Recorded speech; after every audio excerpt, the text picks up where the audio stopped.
ginawang maganda sa'yo ng kaibigan mo at ng kapwa mo at hindi naman nagnakaw. Ba't mo iiwan? Look at what happened here with VP Sara and BBM.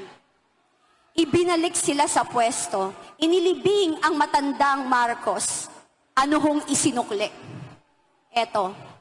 So ngayon, matuto na ho tayo. Huwag na po tayo magpagbudol at bumoto po tayo ng tama. Pastor Kibuloy! Bato de la Rosa! Bongo! JV Hino! Raul Lambino!